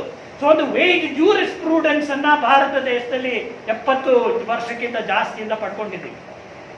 ಈಗ ಅವ್ರು ಹೇಳ್ತಾರೆ ಶೆಡ್ಯೂಲ್ಡ್ ಎಂಪ್ಲಾಯ್ಮೆಂಟ್ ಇರ್ಕೊಡುದು ಅಂತ. ಆದರೆ ಅದೇ ಸಮಯ ಅವ್ರಿಗೇನೆ ಭಯ ಆಗಿದೆ. ಏನಪ್ಪ ಹಂಗೆ ಹೇಳ್ಬಿಟ್ಟು ಮಿನಿಮಮ್ ವೇಜ್ ಎಲ್ಲ ಇಲ್ಲ ಅಂತ ಹೇಳಿದ್ರೆ ಜನ ಕೂರ್ತಾರ, ಸುಮ್ಮನೆ ಕೂರ್ತಾರ? ಅದರಲ್ಲಿ ಒಂದು ಪ್ರೊವೈಸೋ ಹಾಕಿದ್ದಾರೆ. However existing minimum wage will be protected. ಈಗೇನು ಕನಿಷ್ಠ ವೇತನ ಇದೆಯೋ ಅದನ್ನ ಹಂಗೆ ಉಳಿಯುತ್ತೆ. ಮುಂದಕ್ಕೆ ಅದನ್ನ ನೀವು ರಿವೈಸ್ ಮಾಡ್ಬೋದಾ? ಶೆಡ್ಯೂಲ್ಡ್ ಎಂಪ್ಲಾಯ್ಮೆಂಟ್ ಇಲ್ಲದೆ ಇದ್ರೆ ಇನ್ನು ಹೇಗೆ ರಿವೈಸ್ ಮಾಡ್ತೀರಾ? ಸೊ ಅಂದ್ರೆ ಏನ್ ಶೆಡ್ಯೂಲ್ಡ್ ಮಿನಿಮಮ್ ವೇಜ್ ಇದೆಯೋ ಅದನ್ನ ವೇಜ್ ಫ್ರೀಸ್ ಮಾಡಿದ ತರ ಆಗುತ್ತೆ. ಅದನ್ನ ಸ್ವಲ್ಪ ವರ್ಷ ವೇಜ್ ಫ್ರೀಸ್ ಆಗಿ ಮಾಡಿದ್ರೆ ಅದು ಕೆಳಗೆ ಬರ್ತಾ ಇರುತ್ತೆ ಅದರ ಪರ್ಚೇಸಿಂಗ್ ಕೆಪಾಸಿಟಿ. ಅದೊಂದು ಅಂಶ ನಾವು ಗಮನಿಸಬೇಕು. ಎರಡನೇ ಅದಕ್ಕೆ ಲಿಂಕ್ ಆಗಿರೋ ಏನಂತ ಹೇಳಿದ್ರೆ ನ್ಯಾಷನಲ್ ಫ್ಲೋರ್ ಲೆವೆಲ್ ವೇಜ್. ನಾನೊಂದು ಬೇಡಿಕೆ ನನ್ನ ಕಡೆಯಿಂದ, ಈವನ್ ತಪ್ಪಾಗಿ ನಾವು ನ್ಯಾಷನಲ್ ಮಿನಿಮಮ್ ವೇಜ್ ಅಂತ ಹೇಳ್ಕೊಡ್ದು ಅವ್ರು ಮಾಡಿರೋ ತಪ್ಪನ್ನ ನಾವು ಗಟ್ಟಿಯಾಗಿ ಇಟ್ಕೋಬೇಕು. ಅವರು ಮಿನಿಮಮ್ ವೇಜ್ ಅಂತ ಹೇಳಲಿಲ್ಲ, ನ್ಯಾಷನಲ್ ಮಿನಿಮಮ್ ವೇಜ್ ಅಂತ ಹೇಳಲಿಲ್ಲ, ನ್ಯಾಷನಲ್ ಫ್ಲೋರ್ ಲೆವೆಲ್ ಅಂತ ಹೇಳಿದ್ದಾರೆ. ಹಂಗೆ ಇರಲಿ. ಫ್ಲೋರ್ ಲೆವೆಲ್ ಅಂತ ಯಾಕೆ ಇರಬೇಕು ಅಂತ ಕೇಳಿದ್ರೆ ಅವರ ಒಂದು ಕಮಿಟಿಯನ್ನ ರಚನೆ ಮಾಡಿದ್ರು. ಬಿವಿಗಿರಿ ಲೇಬರ್ ಇನ್ಸ್ಟಿಟ್ಯೂಟ್ ಅಲ್ಲಿರೋ ತಜ್ಞರೆಲ್ಲ ಸೇರಿ ಅವರು ಕ್ಯಾಲ್ಕ್ಯುಲೇಷನ್ ಮಾಡಿದ್ರು. ಏನ ಕ್ಯಾಲ್ಕ್ಯುಲೇಷನ್? ಆ ಕ್ಯಾಲ್ಕ್ಯುಲೇಷನ್ ನ ಕಂಪೇರ್ ಮಾಡಬೇಕಾದ್ರೆ ಬೇರೆ ನಮ್ಮ ಇಕಾನಮಿಸ್ಟ್ ಸಹ ಅದೇ ತರ ಕ್ಯಾಲ್ಕ್ಯುಲೇಷನ್ ಮಾಡಿದ್ದಾರೆ. ಇಕಾನಮಿಸ್ಟ್ ಮಾಡಿರೋ ಕ್ಯಾಲ್ಕ್ಯುಲೇಷನ್ ಏನು? ಆ ಕ್ಯಾಲ್ಕ್ಯುಲೇಷನ್ ಏನಂತ ಹೇಳಿದ್ರೆ ಬಿಲೋ ಪಾವರ್ಟಿ ಲೈನ್ ಅನ್ನ ಲೆಕ್ಕ ಹಾಕ್ಬೇಕಾದ್ರೆ ಯಾವ ರೀತಿ ಲೆಕ್ಕ ಹಾಕಬೇಕು ಅಂತ ಅವರು ಅದನ್ನ ಇತ್ತೀಚಿನ ದಿನಗಳಲ್ಲಿ ಸ್ವಲ್ಪ ಪರಿಷ್ಕರಣೆ ಮಾಡಿಕೊಂಡು, ಪರಿಷ್ಕರಣ ಅಂತ ಹೇಳಿದ್ರೆ 3 ಯೂನಿಟ್ ಜಾಗದಲ್ಲಿ 5 ಯೂನಿಟ್ ಲೆಕ್ಕ ತಗೊಂಡು ಅವರೊಂದು ಫಿಗರ್ ಬಂದಿದ್ದಾರೆ, 378 ರುಪೀಸ್. ಅದೇನೇ ಈ ಎಕ್ಸ್ಪರ್ಟ್ ಲೇಬರ್ ಗ್ರೂಪಿನ ಫಿಗರು 378 ರುಪೀಸ್. ಸೊ ನನ್ನ ವೈಯಕ್ತಿಕವಾದ ಅಭಿಪ್ರಾಯ ಹಿಂದೆ ಒಂದ್ಸತಿ ಹೇಳಿದ್ದೀನಿ. ವಿಜಿಕೆ ಅವ್ರಿಗೆ ಕೇಳಿದೆ ನಿಮ್ಮ ಅಭಿಪ್ರಾಯ ಏನು ಅಂತ. ಅವರು ಸಹ ಅದರ ಬಗ್ಗೆ ಹೌದು ಅದು ಆ ರೀತಿ ಯೋಚನೆ ಮಾಡ್ಬೋದು ಅಂತ ಒಂದು ಸೂಚನೆ ಕೊಟ್ಟಿದ್ರು. ಸೊ ಅದು ಏನಂತ ಹೇಳಿದ್ರೆ ಸರಿ, ಫ್ಲೋರ್ ಲೆವೆಲ್ ವೇಜ್ ಅಂದ್ರೆ 378 ರೂಪಾಯಿ ಆ ದಿನಕ್ಕೆ. ಅದಾಗಿದ ಮೇಲೆ ವೇರಿಯಬಿಲಿಟಿ ಜಾಸ್ತಿ ಆಗಿದೆ, ಅದು ಬೇರೆ ವಿಷಯ. So 378 per day. ಅದು ಪರ್ ಡೇ ವೇತನ ಯಾರಿಗೆ? ಯಾರೆಲ್ಲ ವೇಜ್ ಎಂಪ್ಲಾಯ್ಮೆಂಟ್ ಇಲ್ಲಿ ಇದ್ದಾರೋ ಅವರಿಗೆಲ್ಲ. ವೇಜ್ ಎಂಪ್ಲಾಯ್ಮೆಂಟ್ ಅಂತ ಹೇಳಿದ್ರೆ ಮಾಲೀಕರ ಜೊತೆ ಕೆಲಸ ಮಾಡಿ ಆ ಕೂಲಿ ತಗೊಳ್ಳೋ ಜನ, ಆ ಹಣದ ರೂಪದಲ್ಲಿ ತಗೋತೀವೋ ವೇಜ್ ಎಂಪ್ಲಾಯ್ಮೆಂಟ್. ಸೆಲ್ಫ್ ಎಂಪ್ಲಾಯ್ಡ್ ಇನ್ನೊಂದು ಕ್ಯಾಟಗರಿ. ಆ ಸೆಲ್ಫ್ ಎಂಪ್ಲಾಯ್ಡ್ಗೆ ಇದರ ಈಕ್ವಲೆಂಟ್ ಕೊಡಬೇಕಾಗುತ್ತೆ, ಗ್ಯಾರಂಟೀಡ್ ಇನ್ಕಮ್ ಇರಬೇಕಾಗುತ್ತೆ. ಆ ಸೆಲ್ಫ್ ಎಂಪ್ಲಾಯ್ಡ್ಗೆ ಅದನ್ನ ಕ್ಯಾಲ್ಕುಲೇಟ್ ಮಾಡೋದು ಬೇರೆ ರೀತಿಯಲ್ಲಿ ಮಾಡಬೇಕಾಗುತ್ತೆ. ಸೊ ಈ ಫ್ಲೋರ್ ಲೆವೆಲ್ ಅನ್ನ ಇರಬೇಕು. ಅದು ಸ್ವಾಗತ ಮಾಡಕ್ಕೆ ನಾನಂತೂ ಸಿದ್ಧ, ಆನ್ ದ ಕಂಡೀಷನ್ ದಟ್ ಅವರ ಎಕ್ಸ್ಪರ್ಟ್ ಕಮಿಟಿ ಏನು ಹೇಳಿದಾರೋ ಅದಕ್ಕಿಂತ ಕಡಿಮೆ ಇರ್ಕೊಡುದು. ಅಂದರೆ NREJ ಈಗ 202 rupees ಇರಬೇಕು, 201 rupee ಇರಬೇಕು ಅಂತ ಏನೋ ಹೇಳಿದ್ದಾರೆ. ಇರಂಗಿಲ್ಲ ಅದು. ನೀವು ಫ್ಲೋರ್ ಲೆವೆಲನ್ನು ಫಿಕ್ಸ್ ಮಾಡಿದರೆ ಮಾಡಿರಿ, ಎಲ್ಲರಿಗೂ ಅದನ್ನು ಕೊಡಬೇಕು. ಅದು 378 rupees ಆಗಿ ಬರೋಕ್ಕೆ ಸಾಧ್ಯತೆ. ಕೊನೆ ಮಾತು, ಭಾಳ ನಮಗೆ ಬೇಕಾಗಿರೋ ಒಂದು ಅಂಶ, ಅದು ವೇಜ್ ಜೂರಿಸ್ಪ್ರೂಡೆನ್ಸನ್ನು ಚರ್ಚೆ ಮಾಡೋರ್ಗೆ ಅದರ ಮಹತ್ವ ಗೊತ್ತಿಲ್ಲ. ಅದೇನಂತ ಹೇಳಿದ್ರೆ, ಈ ಮಿನಿಮಮ್ ವೇಜ್ ಶೆಡ್ಯೂಲ್ಡ್ ಎಂಪ್ಲಾಯ್ಮೆಂಟಲ್ಲಿ ನಿಗದಿ ಮಾಡೋ ವಿಧಾನ ಏನು ಎಲ್ಲರಿಗೂ ಗೊತ್ತಿರೋ ಒಂದು ಅಂಶ 15th ಇಂಡಿಯನ್ ಲೇಬರ್ ಕಾನ್ಫರೆನ್ಸ್ ಅಂತ ಅರ್ಧ ಭಾಗ. ಇನ್ನೊಂದು ಅಂಶ ಇದೆ. ಆ ಇನ್ನೊಂದು ಅಂಶ ಯಾವ ರೀತಿ ಬಂತು? ಕಾಮ್ರೇಡ್ EMS ನಂಬೂದಿರಿಪಾಡ್ ಕೇರಳದ ಚೀಫ್ ಮಿನಿಸ್ಟರ್ ಆಗಿರುವಾಗ tile workers minimum wage fix ಮಾಡಿದರು. ಅದನ್ನು ಚಾಲೆಂಜ್ ಮಾಡಿ ಸುಪ್ರೀಂ ಕೋರ್ಟ್ ತನಕ ಹೋಯಿತು. ಸುಪ್ರೀಂ ಕೋರ್ಟಲ್ಲಿ ಸದ್ಯಕ್ಕೆ ಗಾಜೇಂದ್ರ ಗಡ್ಕರ್ ಅವರು ಜಡ್ಜ್ ಆಗಿದ್ರು. ಗಾಜೇಂದ್ರ ಗಡ್ಕರ್ ಜಡ್ಜ್ ಆಗಿರಬೇಕಾದ್ರೆ ಅವರು ಲೆಫ್ಟಿಸ್ಟ್ ಅಂತ ಹೇಳೋಕ್ಕಾಗಲ್ಲ. ಅವರು ಕೃಷ್ಣಯ್ಯರ್ ಅಲ್ಲ, ಅವರು DA ದೇಸಾಯಿ ಅಲ್ಲ, ಅವರು ಚಿನ್ನಪ್ಪ ರೆಡ್ಡಿ ಅಲ್ಲ, ಅವರು ಭಗವತಿ ಅಲ್ಲ. ಗಾಜೇಂದ್ರ ಗಡ್ಕರು ಬೇರೆ ಥರದ ಒಬ್ಬರು ಜಡ್ಜು, ಆದರೆ ಅವರಿಗೆ ಲೇಬರ್ ಲಾ ಗೊತ್ತಿತ್ತು. ಅವ್ರು ಕೊಟ್ಟಿರೋ ತೀರ್ಮಾನ ಏನಂತ ಹೇಳಿದ್ರೆ, ಉಣ್ಣಿ ಚಾಯ್ಸ್ ಕೇಸ್. ಉಣ್ಣಿ ಚಾಯ್ ವರ್ಸಸ್ ಸ್ಟೇಟ್ ಆಫ್ ಕೇರಳ. ಈಗಿರೋ ಹೊಸ ಪೀಳಿಗೆಯಲ್ಲಿರೋರೆಲ್ಲ ರೆಪ್ಟಕಾಸ್ ಅನ್ನ ಪ್ರೈಸ್ ಮಾಡ್ತಾರೆ. ರೆಪ್ಟಕಾಸ್ ನಮಗೆ ಬೇಕು, ಆದರೆ ನಮಗೆ ಮಿನಿಮಮ್ ವೇಜ್ ಅಂತ ಹೇಳಿದ್ರೆ 3 ಅಂಶ ಇರಬೇಕು. 15th Indian labour conference 2700 calories. ಆ 2700 ಕ್ಯಾಲರೀಸ್ ಜೊತೆ ಬ್ಯಾಲೆನ್ಸ್ಡ್ ಡಯಟ್ ಇರಬೇಕು. ಆ ಬ್ಯಾಲೆನ್ಸ್ ಡಯಟ್ ಇರಬೇಕಾದ್ರೆ ಉಣ್ಣಿ ಚಾಯ್ ಕಡೆಗೆ ನೋಡಿದ್ರೆ ಅದರ ಪ್ರೊಟೆಕ್ಷನ್ ಸಿಗುತ್ತೆ. ಅದು ಮಾತ್ರ ಅಲ್ಲ, ಅದು ಒಂದೇ ತೀರ್ಮಾನ ವೇಜ್ ಮಿನಿಮಮ್ ವೇಜ್ ಬಗ್ಗೆ ಈ ದೇಶದಲ್ಲಿ ಕಾನ್ಸ್ಟಿಟ್ಯೂಷನ್ ಬೆಂಚ್ ಕೊಟ್ಟಿರೋ ತೀರ್ಮಾನ. ಕಾನ್ಸ್ಟಿಟ್ಯೂಷನ್ ಬೆಂಚ್ ಅಂತ ಹೇಳಿದ್ರೆ 6 ಜನ ಜಡ್ಜ್ಗಳು ಕುಂತ್ಕೊಂಡು, that is a binding decision even ನಾವ್. ರೆಪ್ಟಕಾಸಲ್ಲೂ ಸಹ it's not a constitution bench. So as trade union people minimum wage ಮತ್ತೆ ಮಾತಾಡಬೇಕಾದ್ರೆ 15th ILC balanced diet, Unichoyi versus state of Kerala plus Reptakos. ಆ ಕಾರಣದಿಂದ ಮಿನಿಮಮ್ ವೇಜ್ ಎಂಬ ಪದವನ್ನು ನಾವು ಈ ವೇಜ್ ಕೋರ್ಟಿಂದ ಬಿಟ್ಕೊಡ್ಬಾರ್ದು, ಅದನ್ನು ಉಳಿಸ್ಕೋಬೇಕು. ಇನ್ನು ಬೇರೆ ಅಂಶಗಳನ್ನು ನಾನು ಹೇಳಕ್ಕೆ ಹೊರಡಲ್ಲ. ಸೊ ಅದಾಗಿದ ಮೇಲೆ ಈಗ ಲೇಟೆಸ್ಟ್ ಪ್ರಕ್ರಿಯೆಗೆ ಬರೋಣ ಅಂತೆ. ಸೊ ಲೇಟೆಸ್ಟ್ ಪ್ರಕ್ರಿಯೆ ಒಂದು ರೀತಿಯಲ್ಲಿ ಸಿಂಪಲ್ ಅಂಶ. ಅದು ಆ ಸಿಂಪಲ್ ಅಂಶ ಏನು ಅಂತ ಹೇಳಿದರೆ, ವರ್ಕಿಂಗ್ ಅವರ್ಸ್ ಮೇಲೆ ದಾಳಿ ಮಾಡಿದ್ದಾರೆ. That is the historically recognised method of capital to attack workers. Industrial ರೆವಲ್ಯೂಷನ್ನ ದಿನಗಳಿಂದಲೂ ಸಹ ವರ್ಕಿಂಗ್ ಅವರ್ಸ್ ಮೇಲೆ ದಾಳಿ ಮಾಡ್ಕೊಂಡು ಬಂದಿರೋದು ನಮಗೆಲ್ಲ ಗೊತ್ತಿರೋ ವಿಷಯ. ಕಾರ್ಲ್ ಮಾರ್ಕ್ಸ್ ಅವರ ವಾಲ್ಯೂಮ್ 1 ದಾಸ್ ಕ್ಯಾಪಿಟಲ್ ತೆಗೆದು ನೋಡಿದ್ರೆ ವರ್ಕಿಂಗ್ ಡೇ ಬಗ್ಗೆ ಭಾಳ ಫ್ಯಾಂಟಾಸ್ಟಿಕ್ ಆಗಿ ಬರೆದಿದ್ದಾರೆ. ಅದಕ್ಕಿಂತ ಉತ್ತಮವಾದ ಕಾಮೆಂಟ್ರಿ ಬೇರೆ ಎಲ್ಲೂ ಸಿಕ್ಕಲ್ಲ ಅಂತ ನನಗನ್ಸುತ್ತೆ.